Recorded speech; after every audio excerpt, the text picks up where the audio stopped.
Hi hello నమస్తే అందరికీ నా పేరు నరేష్. క్రికెట్ మైదాన్కి స్వాగతం. మెన్స్ టీ20 వరల్డ్ కప్ అయితే స్టార్ట్ అయింది కదా. మరి ఈ ఛానల్లో ఇది ఫస్ట్ వీడియో అనమాట. నాది India versus USA match reviews తోని స్టార్ట్ చేస్తున్నాను. ప్లీజ్ సబ్స్క్రైబ్ చేసుకోండి. Cricket updates, reviews, analysis, cricket సంబంధించిన వార్తలు ప్రతిరోజు చెప్తూ ఉంటాను. ప్లీజ్ సపోర్ట్ చేయండి, సబ్స్క్రైబ్ చేసుకోండి. మరి India versus USA match review అయితే చెప్పుకుందాం. మరి వాన్ఖేడ్ స్టేడియంలో మ్యాచ్ అనమాట. మరి టాస్ గెలిచిన యుఎస్ఏ టాస్ గెలిచింది. మరి ఫీల్డింగ్ తీసుకుంది. వాన్ఖేడ్ స్టేడియంలో ఫీల్డింగే తీసుకుంటారు. చిన్న గ్రౌండ్, చేజింగే చాలా ఈజీగా ఉంటుంది. మరి దాని తగ్గట్టే మన చేజింగ్ అయితే తీసుకుంది. కానీ మనం ఊహించింది ఏంది, ఇండియా ఫస్ట్ బ్యాటింగ్ చేస్తుంది, భారీ స్కోర్ చేస్తుందేమో అనుకున్నాం. కానీ మంచి గట్టి పోటీనే, మంచి షాక్ అయితే ఇచ్చింది యుఎస్ఏ. మన బ్యాటర్స్ అయితే లైన్ గా కుప్పకూలినారు. మరి సూర్యకుమార్ యాదవ్ ఒక్కడు నిలబడకపోతే మరి చాలా కష్టం ఉండేది. 177 for 6. మరి అభిషేక్ శర్మని అయితే మంచి ప్లాన్ తోనే అవుట్ చేశారు. అభిషేక్ శర్మని బ్యాటింగ్ ని చాలా స్టడీ చేసినట్టున్నారు. మరి ఫస్ట్ బాల్ కే మళ్ళీ గోల్డెన్ డక్, న్యూజిలాండ్ సిరీస్ లో కూడా 2 సార్లు అట్లా డక్అవుట్ అయ్యిండు. మరి అభిషేక్ శర్మని మంచి ప్లాన్ చేసి అయితే అవుట్ చేశారు. నెక్స్ట్ ఇషాన్ కిషన్ ఉన్నాడు, మంచి సునామీ ఫామ్ లో ఉన్నాడు. అసలు తను కూడా తొందరగా అవుట్ అయిపోయిండు. మరి తిలక్ వర్మ కొద్దిసేపు ఆడిండు సూర్యతోని. తిలక్ వర్మ, శివం దుబే వచ్చి రాగానే డక్అవుట్ అయిపోయిండు, గోల్డెన్ డక్. మరి రింకు సింగ్, హార్దిక్ పాండ్యా వచ్చి ఆడతాడు అనుకున్నాం, తను కూడా హ్యాండ్ ఇచ్చేసిండు. సూర్యకుమార్ ఒకటి నిలబడిపోయిండు. 77 for 6. ఫస్ట్ 45 minutes, 1 hour లోపల మ్యాచ్ మొత్తం ఎట్లనో ఉంది.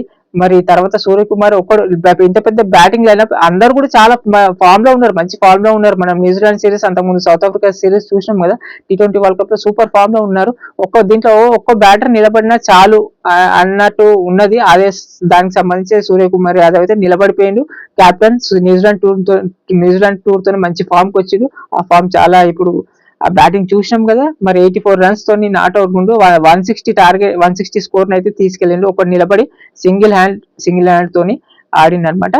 మరి సూర్యకుమార్ కు క్యాచెస్ కూడా డ్రాప్ అయినాయి అక్కడక్కడ. సూర్య కూడా ఆ కొలాప్స్ లోనే, ఆ కుప్పకూలిన దానిలో సూర్య కూడా అవుట్ అయింటే ఏ 100, 110, 120 లోపల ఉంటే మన మ్యాచ్ ఆల్మోస్ట్ 90% కోల్పోయే వాళ్ళం ఏమో.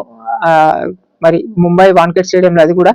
కానీ మంచిగా సూర్యకుమార్ అయితే కాపాడిండు, మ్యాచ్ అయితే గెలిపించుకుండు, కెప్టెన్ ఇన్నింగ్స్ ఆడిండు. మరి యుఎస్ఏ బ్యాటింగ్ విషయానికి వస్తే మొహమ్మద్ సిరాజ్, మన బౌలింగ్, సిరాజ్ అయితే టీంలోనే లేడు. మరి హర్షిత్ రానాకి రిప్లేస్ చేసిండు. సిరాజ్ రాగానే ఫస్ట్ లోనే 2 వికెట్లు తీసేసిండు కదా. 2 వికెట్లు ఆల్మోస్ట్ 160 అంటే వాళ్ళ వల్ల కాదు, ఇక యుఎస్ఏ వల్ల కాదు బ్యాటింగ్ కాదు. మరి వాళ్ళు మ్యాచ్ అయితే లాగేసుకున్నారు మెల్లమెల్లిగా.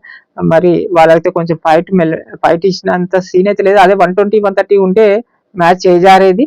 మరి చిన్న టీం అనుకున్నాం కానీ గట్టి పోటీనే వేస్తున్నాయి. మరి పాకిస్తాన్ టీం ని కూడా, పాకిస్తాన్ అయితే ఓడిపోయేది, లాస్ట్ ఓటమి అయితే తప్పించుకుంది అనొచ్చు. లాస్ట్ 5 మస్టఫ్ అని క్యాచ్ డ్రాప్ వల్ల, ఒక క్యాచ్ నెదర్లాండ్ టీం ఒక క్యాచ్ డ్రాప్ వల్ల వాళ్ళు మ్యాచ్ గెలిచింది పాకిస్తాన్. లేకుంటే అవుట్ ఆఫ్ టోర్నమెంట్ అయిపోయేది ఈ రోజే, ఫస్ట్ రోజే.